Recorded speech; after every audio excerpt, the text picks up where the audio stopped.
Hello, Namaskar. My name is Balneet Sir, your Polity, International Relations and Current Affairs faculty. I welcome all of you to Tathastu Institute of Civil Services. In today's video, we will be talking about United Nations Security Council and India's bid for its permanent seat in the UNSC. Now, UNSC is the most powerful body in the global diplomacy. But today, in 2025, this UNSC is still reflecting the world order of 20th century and is ignoring the realities of 21st century. अब सवाल ये उठता है, क्या ये institution which is having 5 permanent members, all with the veto power, truly represent 8 billion people?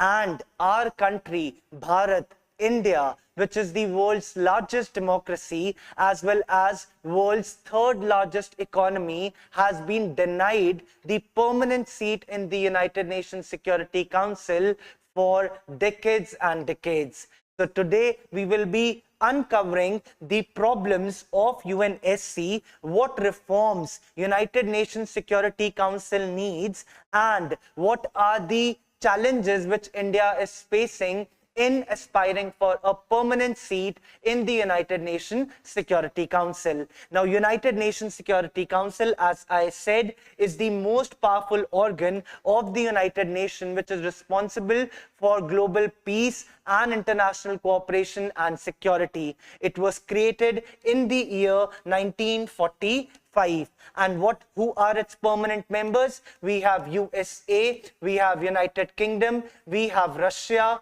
China and France. Now, all these 5 permanent members of UNSC is having veto power. Now, you will be surprised to know that all the members have exercised this veto power for more than 300 times.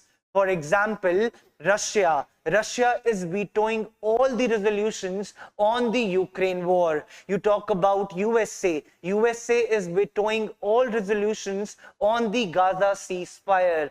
China is shielding all the Pakistan-based terrorist Masood Azhar, the leader of Jaish-e-Mohammed, Shahid Mahmood, the LET leader, also Abdul Rahman Makki. He's also the deputy chief of the Lashkar-e-Taiba. So they are misusing their veto power. And one more fact I would like to tell you, all the 5 countries, USA, UK, Russia, France, China, represent 26% of the world population, but they are controlling 100% of the UNSC veto power. Again, today's world is radically very different from what was the scenario in 1945.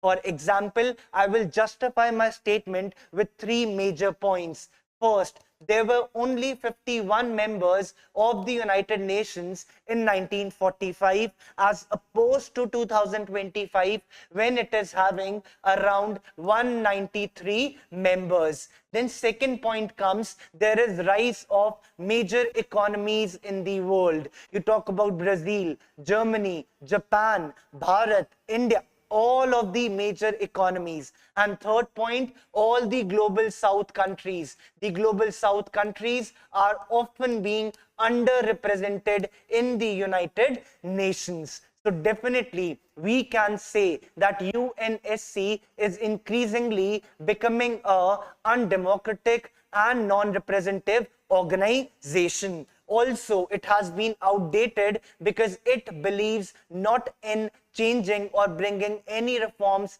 as per the 21st century. Now we will see the structure of United Nations. As I told you, it has total 15 members, out of which 5 are permanent members and 10 are non-permanent members. Now, these 10 non-permanent members are elected for 2 years by United Nations General Assembly.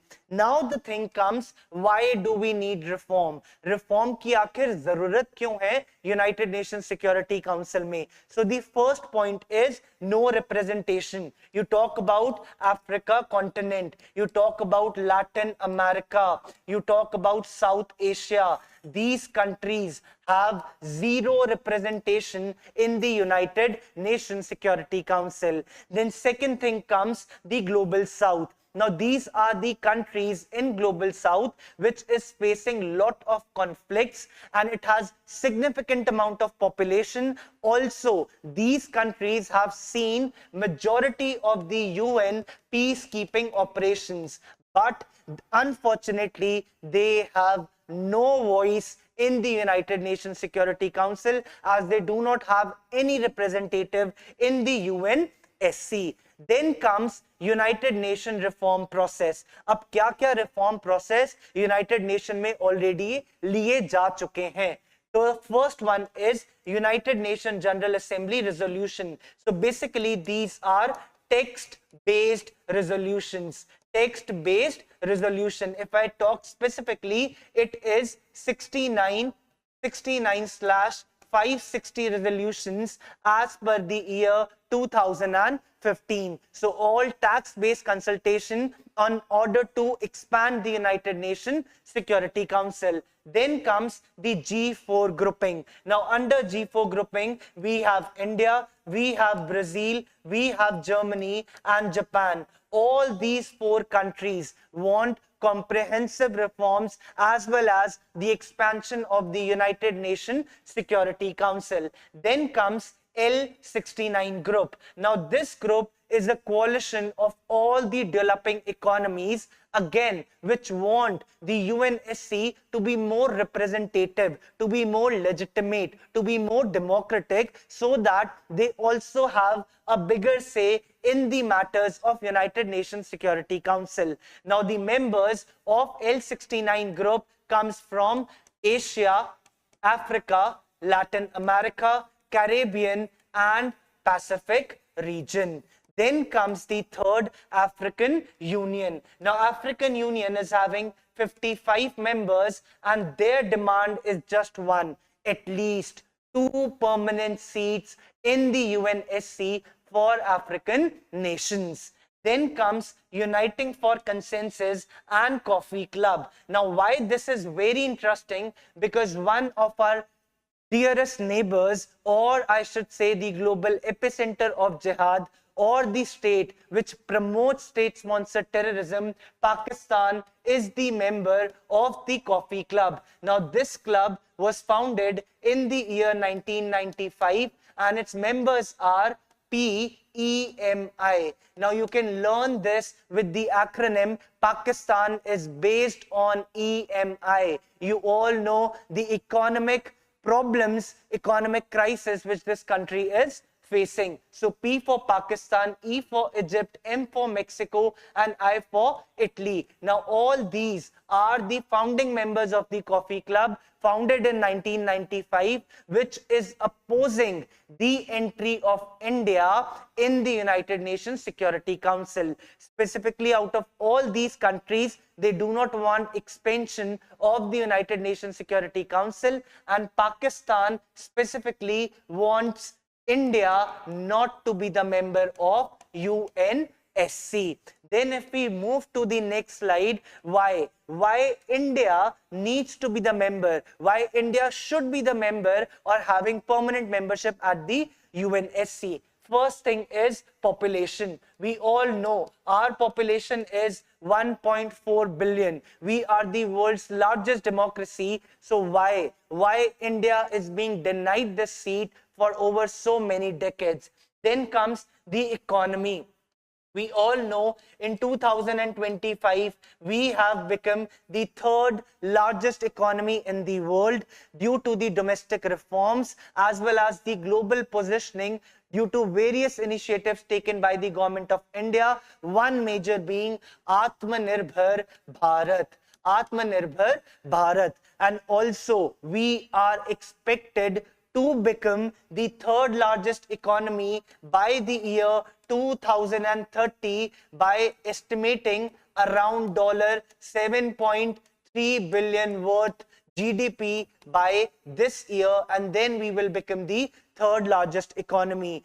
So the world's largest democracy, largest population, and fourth largest economy, and still India is being ignored. Then comes the peacekeeping operation. India has contributed over 2.9 lakh peacekeepers in around 50 UN missions. Now this data is since the year 1950, around 3 lakh in 50 United Nations peacekeeping missions. Then fourth comes nuclear power. We all know India is not like Pakistan. India believes in responsible conduct. We are a legitimate state, and we behave that we are a nuclear state, but we behave, or we have a responsible conduct towards the nuclear weapons. Unlike Pakistan, which is just do the nuclear blackmail on India, that if you retaliate, we will hit you back with the nuclear missiles. But India has never done this, because India foreign policy believes in the responsible conduct. Then comes all the global initiatives. You talk about International Solar Alliance. You talk about G20 presidency. Then comes the BRICS. Then comes AI governance. Then comes digital public infrastructure, or you talk about COVID-19 diplomacy, in which we came up with vaccine Maitri. Vaccine Maitri. That means we have provided around millions and millions of vaccines to so many developing nations, to the global south countries. Due to all these reasons, India's case for permanent membership needs to be looked after by around the world.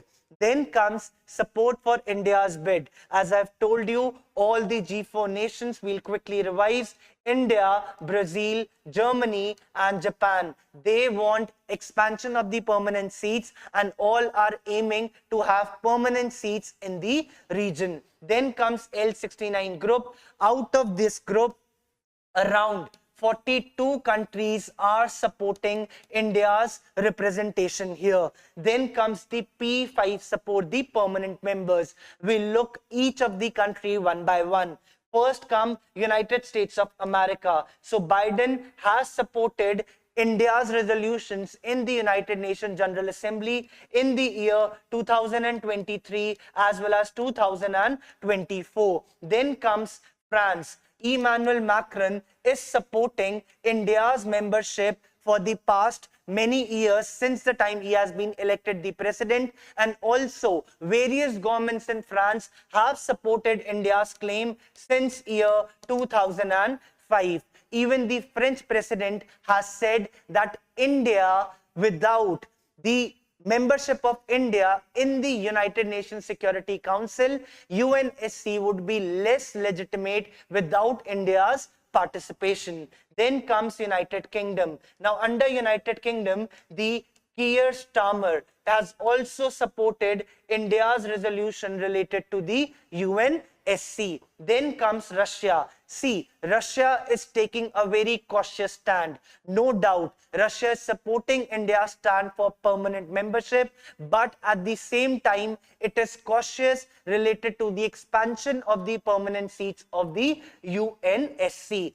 Then comes China. Now, China is opposing India's membership because China sees India as its strategic rivalry. But at the same time, China wants the more representation of the African nations in order to woo, in order to impress all the African countries. China's stand is this: no Japan, no India, but definitely yes from my side for the African nations. Then we move to the next, that is all the recent developments which have took place in the last 2 years. Now first is United Nations General Assembly, that is September 2024. So basically, India make use of the UNGA in order to keep its points in the assembly. There it talks about the exclusion of global south countries and also the illegitimacy of 5P monopoly. P5 monopoly. Basically it is saying कि permanent 5 members की तो monopoly हो गई ना बच्चे. Gaza में cease fire है, मैं रोक दूंगा. वही टेररिस्ट इंडिया में आकर अटैक कर रहे हैं और चाइना उनको बचा रहा है in order to declare them the global terrorist organization. At the same time Ukraine में बहुत लोगों की जान जा रही है, but Russia is vetoing all the resolutions. So what is this? This is monopoly. As I've said, they represent 26% of the population, but they are controlling the lives of 8 billion people. This is definitely undemocratic and outdated system which needs to be changed. Then comes BRICS Summit 2025 in Brazil under the headship of Lula da Silva. Now there they talked about the comprehensive reforms which are needed, and they also talked about democratization of multilateral institutions. Then comes United States of America, France and UK statement. All the countries have again and again reiterated their support for the India's membership. Then comes Kuwait endorsement in April 2025. Now Kuwait's ambassador to the United Nations, his name is Tariq Al-Banai. Tariq Al-Banai. Now this is a significant step for India, as the Kuwait's ambassador to UN, Tariq Al-Banai, has taken stand for India and supported the bid for India's permanent seat in the United Nations Security Council publicly. And they also said that this demand is long overdue and necessary in the 21st century. Then we move to the next, that is Indian diplomacy in action. Here I will give you two examples. First, the UN envoy Ruchira Kamboj. Ruchira Kamboj has called all the opponents as status quoist. Now this term means that all the opponents, Italy, Pakistan, Mexico, Egypt, they believe that जैसा भी अभी existing state of affairs है UNSC में, it should be the same.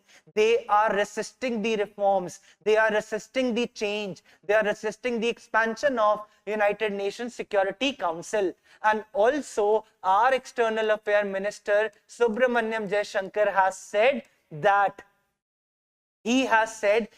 India will definitely become the member of the UNSC, but we must work harder. And for that, our diplomacy is taking all these steps in order to get the permanent seat. Then the recent UNSC elections has also reiterated the same stand. If we talk about the new non-permanent members, they have been elected: Bahrain, Colombia, Democratic Republic of Congo, then Latvia and Liberia. All these are the non-permanent members who have been elected as in the United Nations Security Council. Then comes UNSC closed door meetings. Now here I'm going to talk about Operation Sindoor. So what happened here? This closed door meeting took place on 5th of May 2025. Just 2 days before Operation Sindoor. Now Pakistan, Islamabad wanted to pressurize the UNSC to take an emergency meeting on the India-Pakistan conflict. Unfortunately, the entire world was reacting that time as if India should not retaliate, as if India is the aggressor and not the victim. But they all have forgotten on 22nd of April, it was Pakistan terrorists who attacked the Besaran Valley in the Anantnag district, Pahalgam, and India was the victim. It was not the aggressor. So all these closed door meetings require more global South representation so that the decision is neutral, the decision is unbiased. The decision is based on what is right and what is wrong, not the China stand where it is vetoing all these resolutions which are in the favor of India just because Pakistan is its all-weather ally friend.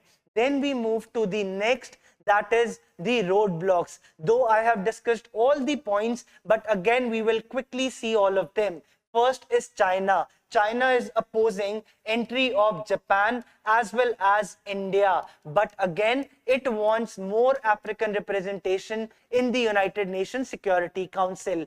Then if we look at the Coffee Club, as I told you, they were the founding members. Who were they? PEMI. Now, Pakistan does not want India, and Italy, along with Spain, does not want Germany to be the permanent member of the United Nations Security Council. And India and Germany are the member of G4 grouping along with Japan and Brazil. Then comes amending the UN Charter. Now here, अगर UN के किसी भी resolution को pass करना है, so it requires 2/3 majority of the United Nations General Assembly, plus that resolution needs to be passed by all the P5 members. Now this creates the major problem where either Russia comes or China comes or USA comes by blocking the resolution by passing their veto power. Then comes the criticism for India. Now there are various agencies. For examples, varieties of democracy, Human Rights Watch, Freedom House, they have claimed that India is facing democratic backsliding. India needs to check the internal democracy problems which the nation is facing. They have also talked about the minority rights, the press freedom, as well as the internet shutdowns which are taking place in India. So these are the blockages which India is facing in order to gain a permanent seat in the UNSC. Now what should be the way forward? First, the multi-pronged strategy. Now first, India should strengthen the G4 grouping as well as L69 grouping, and India will head BRICS 2026 chairmanship. There, India is expected to have a major say and comprehensive reform, advocate for comprehensive reform in the UNSC. Also, it should make use of G7 as well as G20 platform. Also, it can make use of African Union, where it can leverage and strengthen these institutions and asking for its permanent seat in the UNSC. Also, it can reach out to the mass campaigns or the global voice, the popular opinion in the multilateral institutions globally. In conclusion, I would say that India demanding for a permanent seat is not a political demand, rather it has become a moral imperative in today's society, and India's need for the seat based on its demography, based on its democracy, and also its contribution to the service and economy around the world. With this, I conclude. Thank you. Jai Hind, Jai Bharat.